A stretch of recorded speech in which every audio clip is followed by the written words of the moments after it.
नमस्कार। राज्य शिक्षा शोध एवं प्रशिक्षण परिषद बिहार पटना में आप सभी का स्वागत है। प्यारे बच्चों, आज हम लोग वर्ग 4 में चलेंगे और आपकी हिंदी की पाठ्यपुस्तक कोपल से एक पाठ को देखेंगे। लेकिन उसके पहले आप ये बताइए कि क्या जो आज हमारे साथ चित्र में दिख रहे हैं, इनका नाम आप जानते हैं? बताइए, इनका क्या नाम है? हाँ, आप ज़रूर जानते हैं। इनका नाम है पंडित जवाहरलाल नेहरू। इनका जन्म 14 नवंबर 1889 में इलाहाबाद में आनंद भवन में हुआ था। इनके पिता का नाम मोतीलाल नेहरू और माता का नाम स्वरूप रानी था। ये हमारे देश के प्रथम प्रधानमंत्री थे, है ना बच्चों? इतना तो आप जानते ही हैं। और 14 नवंबर को आप बाल दिवस के रूप में भी मनाते हैं, है ना? अब तो आपको बिल्कुल याद आ गया होगा। आप इनके तस्वीर पे फूलमालाएं भी चढ़ाते हैं। इनका जन्मदिन बड़ा धूमधाम से मनाते हैं। यहाँ तक कि आपको विद्यालय में पुरस्कार भी मिलता है, आपको कुछ उपहार भी दिया जाता है ना? हाँ, तो आज हम लोग इनके जीवन से जुड़ी कुछ घटनाओं को देखेंगे। और ये हमेशा अपने बच्चों के नाम पत्र भी लिखते थे और बच्चों से इन्हें बड़ा प्यार था। ये अपने कोट में एक लाल गुलाब भी हमेशा लगा कर रखते थे और बच्चे इन्हें इतना प्यार करते थे कि इन्हें चाचा नेहरू के नाम से भी पुकारते थे, है ना बच्चों? तो चलिए आज हम लोग देखते हैं कि चाचा नेहरू अपने बच्चों को क्या संदेश दे रहे हैं, किस चीज़ के बारे में बता रहे हैं। चलिए हम लोग चलते हैं पाठ 13 में चाचा का पत्र। चलिए इस पत्र को हम लोग पढ़ते हैं और जानने की कोशिश करते हैं कि चाचा नेहरू ने बच्चों को क्या पत्र लिखा है, किसके बारे में लिखा है और क्या बताना चाह रहे हैं। आइए हम लोग देखते हैं चाचा नेहरू का ये पत्र। बच्चों, ये जो पत्र है 3 मूर्ति भवन नई दिल्ली से लिखी गई है और तारीख है 14 नवंबर 1960, है ना? और इन्होंने किसे संबोधित किया है?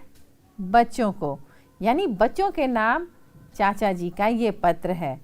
तो ये कह रहे हैं, मेरे प्यारे बच्चों, मुझे तुम्हारे साथ रहना, तुम्हारे साथ हंसना, बोलना और तुम्हारे साथ खेलना बहुत पसंद है। मैं जब भी तुम्हें देखता हूँ अपना बुढ़ापा भूल जाता हूँ। तुम्हें देखकर मुझे अपना बचपन याद आ जाता है। ये चाचा नेहरू के उद्गार हैं। चाचा नेहरू के द्वारा कहे हुए, लिखे हुए ये शब्द हैं। बच्चों, ये आपके लिए हैं, आप भी देखिए। मैं तुम्हारे साथ खेलना चाहता हूँ। मैं चाहता हूँ कि तुम्हारी दुनिया में घुल मिल जाऊँ।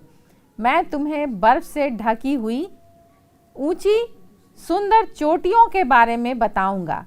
सुंदर खिले फूल, लहलहाते हुए खेतों, फूल और फलों से लदे हुए पेड़ों, चमकते हुए सितारों, इन सब के बारे में बताऊँगा, है ना? ये चाचा नेहरू का ये सोच है। चलिए अभी पत्र और भी है, देखिए आगे उन्होंने और क्या लिखा है। चलिए, हमारे आसपास कितनी प्राकृतिक सुंदरता है, पर बड़े लोगों को इसकी ओर ध्यान देने का समय नहीं है। तुम लोग आंखें खोलकर, ध्यान देकर इन चीज़ों का आनंद लो। क्या किसी फूल को तुम उसके नाम से पहचान सकते हो? क्या किसी पक्षी के गाने की आवाज़ से उसका नाम बता सकोगे? मैं यूरोप गया, वहाँ भी मैं बड़ों की अपेक्षा छोटों से मिला और उनके साथ खेलना पसंद करता हूँ। मतलब चाचा नेहरू कह रहे हैं कि मुझे बच्चों का साथ बड़ा पसंद है। और बच्चों से ये पूछ भी रहे हैं कि क्या तुम इन फूलों के नाम जानते हो? क्या तुम इन पक्षियों की बोलियों से, उनके गाने के तरीके से बता सकते हो कि ये कौन सा पक्षी गा रहा है। मतलब वो ये कहना चाहते हैं कि क्या आप ध्यान देते हैं अपने आसपास के वातावरण में हो रही हलचलों को, चाहे वो पक्षियों के गाने हों, पेड़ों के पत्ते हों, पेड़ हों, पहाड़ हों, फूल हों, है ना। तो क्या इन सभी के बारे में आपको जानकारी है? ये अपने पत्र में इसी तरह से पूछ रहे हैं। चलिए अभी पत्र है उनका और देखते हैं। बहुत दिन हुए जापानी बच्चों ने मुझसे एक हाथी मांगा। मैंने तुरंत भारतीय बच्चों की तरफ से उन्हें एक हाथी जल मार्ग से भेजा। जल मार्ग मतलब पानी के रास्ते, यानी नदियों समुद्र के रास्ते, है ना। वह हाथी मैसूर का था। तो मैसूर में हाथी बहुत पाए जाते हैं, है ना, इसीलिए वहाँ से उन्होंने जापान एक हाथी भेजा था। जब वह टोक्यो पहुँचा तो उसे देखने के लिए हजारों बच्चे पहुँचे। उनमें कई बच्चों ने इससे पहले कभी हाथी नहीं देखा था।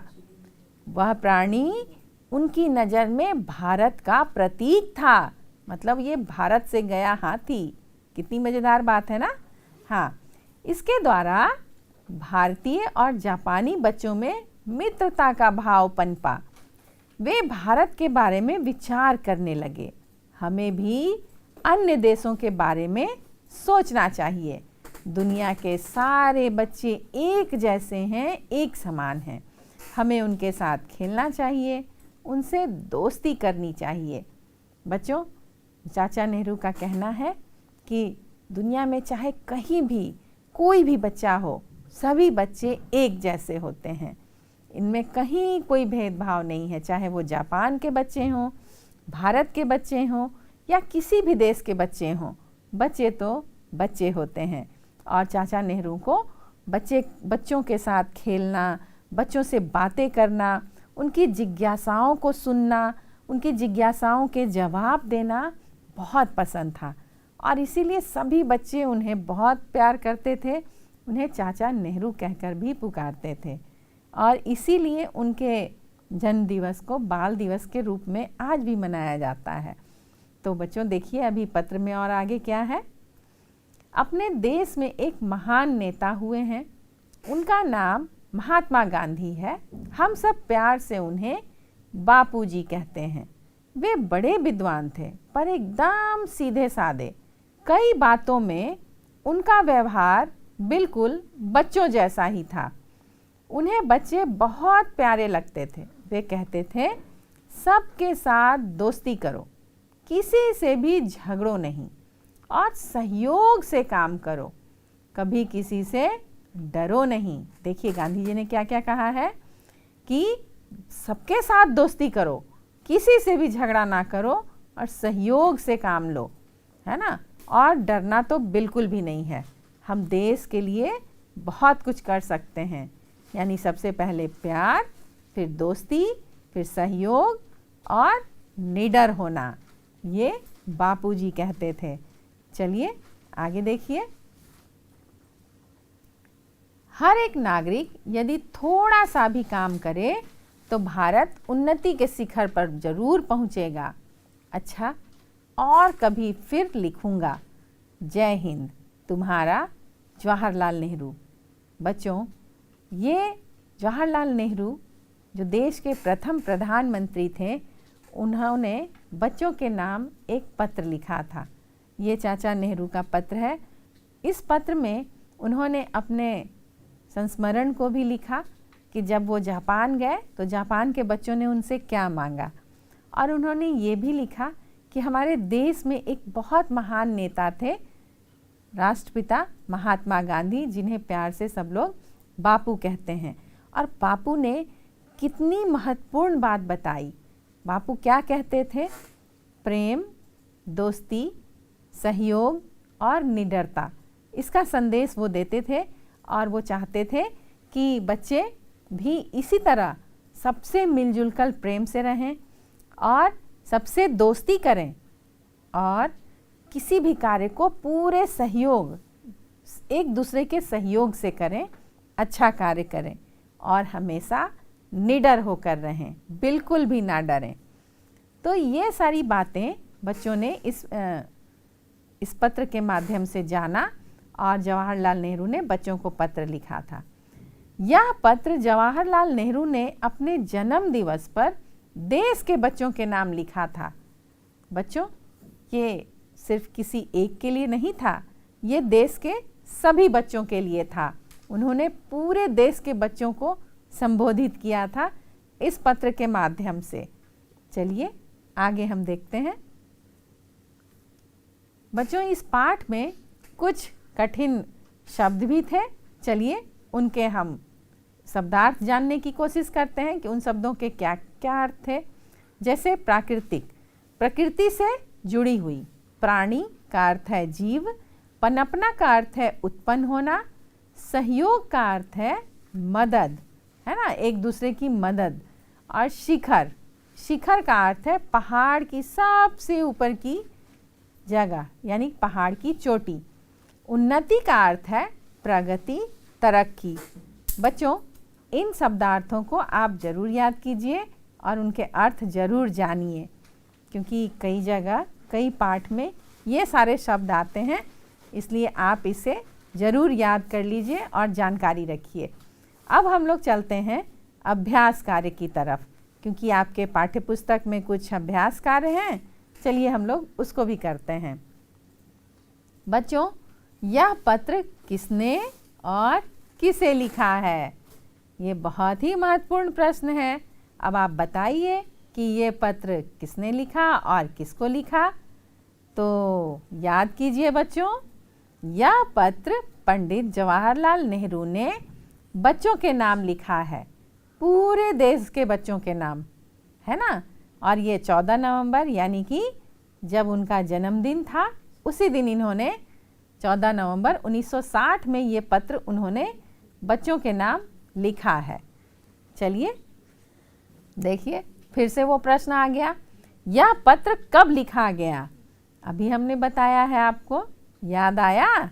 हाँ बच्चों, ये 14 नवंबर 1960 ईस्वी में जन्म दिवस के अवसर पर लिखा गया। उन्होंने पूरे देश के बच्चों को संबोधित किया। देखिए, आप चित्र भी देख रहे हैं कि चाचा नेहरू बहुत सारे बच्चों के साथ अपना जन्म दिवस मना रहे हैं। कितनी रोचक बात है। बच्चों, आप पत्र के तरफ फिर से ध्यान दीजिए और देखिए कि जापान के बच्चों ने चाचा नेहरू से क्या मांगा था। कुछ याद आया? बताइए बताइए, याद कीजिए। जापान के बच्चों ने नेहरू जी से हाथी मांगा था कि भारत में हाथी होते हैं। तो चाचा नेहरू ने मैसूर से एक हाथी भेजा था जल मार्ग के द्वारा जापान। और जब जापान हाथी गया तो लोगों ने जब देखा, बच्चों ने देखा तो इतने खुश हुए, क्योंकि कुछ बच्चों ने तो हाथी देखा ही नहीं था। तो भारत के मैसूर से जापान गया था हाथी बच्चों के लिए। चलिए आगे देखिए, नेहरू जी के जन्म दिवस को किस नाम से जाना जाता है? हमने अभी बातों बातों में आपको बताया है। बताइए, इनके जन्म दिवस को हम लोग किस नाम से जानते हैं? नेहरू जी के जन्म दिवस को बाल दिवस के नाम से जाना जाता है और आपके विद्यालय में ये दिवस मनाया भी जाता है। आप उस दिन क्या करते हैं? चाचा नेहरू के तस्वीर पे, चित्र पर माला चढ़ाते हैं, फूल माला चढ़ाते हैं, है ना। एक दूसरे को मिठाइयाँ खिलाते हैं उन्हें याद करके और उनको प्रणाम करते हैं।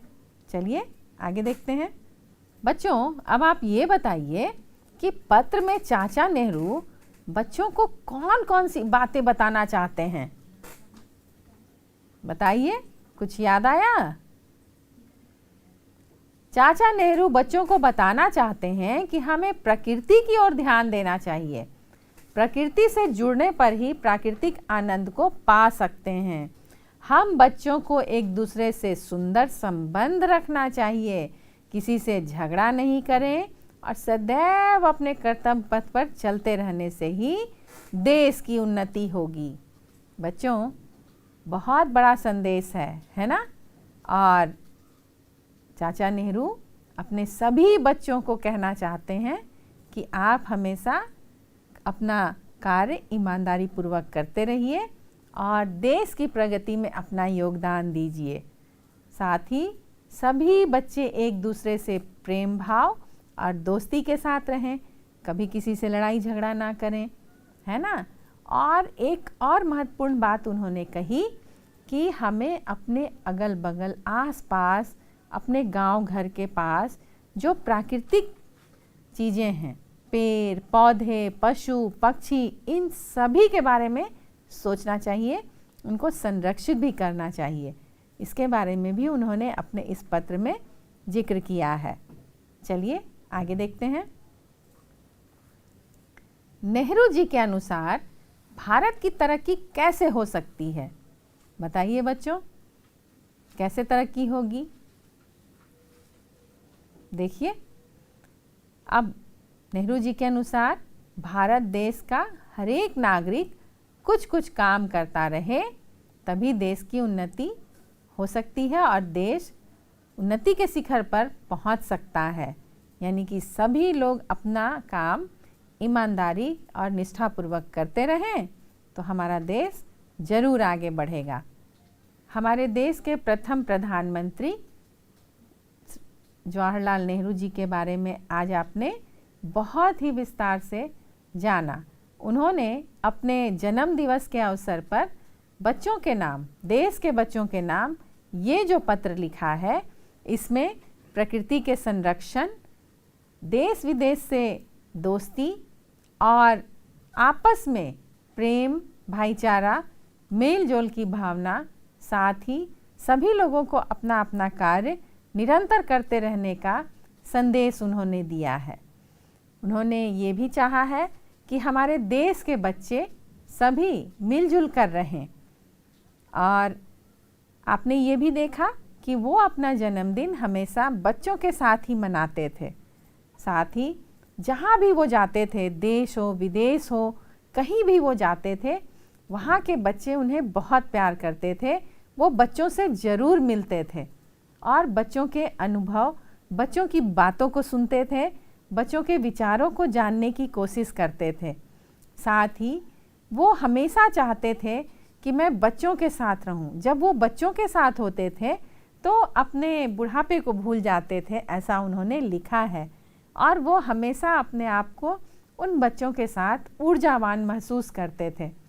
तो आपने देखा कि जब भी बच्चे जहाँ भी होते हैं बहुत ही चंचल होते हैं। जब वो जापान गए तो वहाँ के बच्चों ने उनसे हाथी की मांग की और चाचा नेहरू इतने संवेदनशील थे, उन्होंने भारत के मैसूर शहर से एक हाथी जल मार्ग के द्वारा, पानी के जहाज़ के द्वारा वहाँ जापान भेजी। और जापान जब वो हाथी गया तो वहाँ के बच्चे इतने खुश हुए देखकर, और उन्होंने ये सोचा, उन्होंने ये कहा कि ये भारत का प्रतीक है। हाथी तो वैसे भी वैभव का प्रतीक होता है ना। तो हाथी देखकर वहाँ के बच्चे बहुत ही रोमांचित थे, बहुत ही खुश थे, क्योंकि कुछ बच्चे तो हाथी देखे भी नहीं थे। इस तरह वहाँ के बच्चों की उन्होंने मांग पूरी की।